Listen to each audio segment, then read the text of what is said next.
tous. Tout d'abord, merci d'être présents et d'être présents à l'heure, de vous être placés rapidement et d'être silencieux.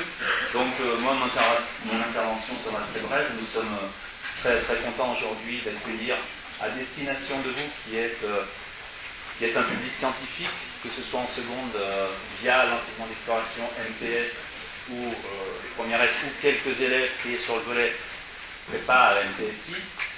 Donc à destination de vous, nous sommes très fiers d'accueillir donc M. Francis Rocard qui est astrophysicien.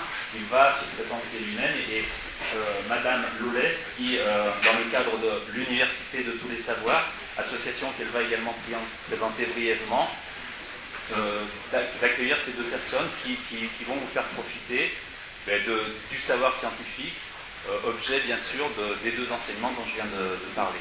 Voilà, je vous souhaite une bonne conférence.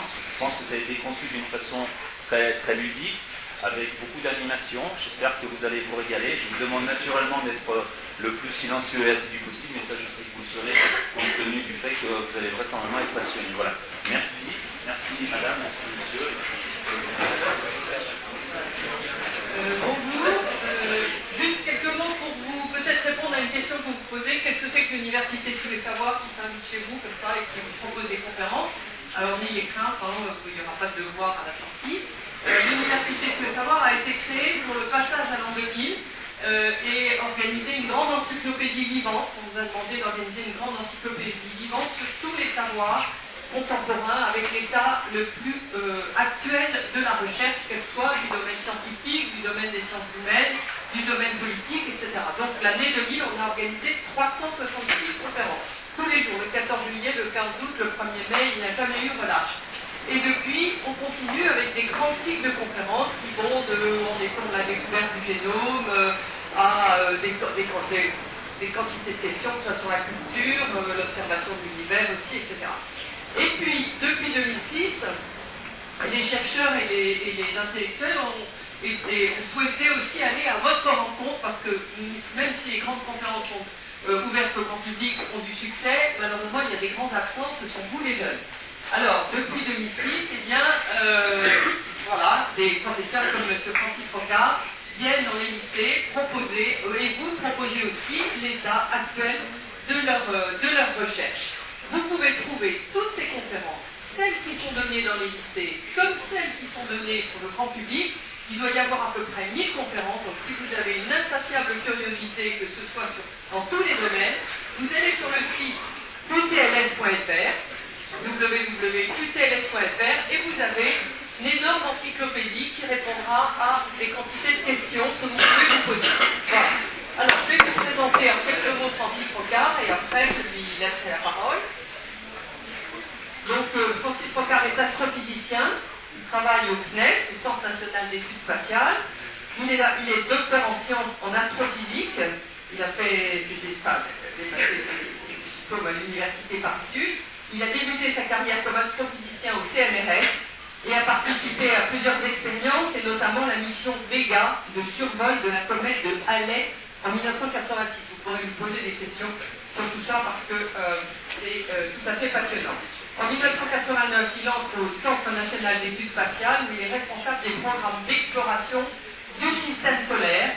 À ce titre, il a suivi la réalisation des missions Mars 96, l'exploration de Mars avec la Russie, Cassini-Huygens d'études au système de Saturne et de son satellite Titan, en coopération avec l'Agence spatiale européenne et la NASA, et Rosetta, mission d'études d'une comète avec aussi l'ESA. Ça, depuis 1998, il coordonne la mise en œuvre du programme d'exploration de Mars à travers les missions Mars Express, Netlander et à plus long terme la mission de retour d'échantillons, évidemment provenant de ces planètes.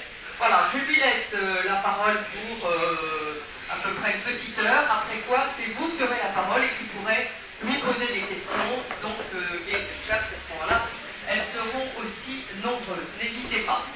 À tout à l'heure. Merci, bonjour. Donc oui, je suis astrophysicien, mais j'ai un parcours un peu atypique, puisque astrophysicien de formation, je suis passé du CNRS au CNES.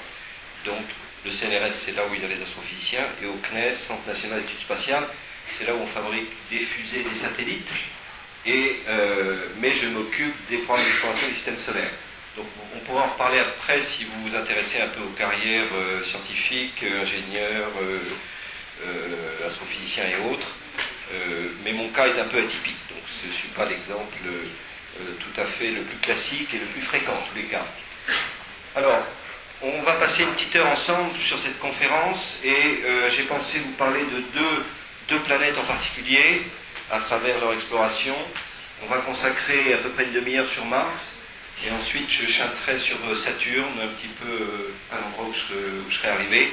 Je ne serai peut-être pas au bout parce que on pourrait y passer 3 heures.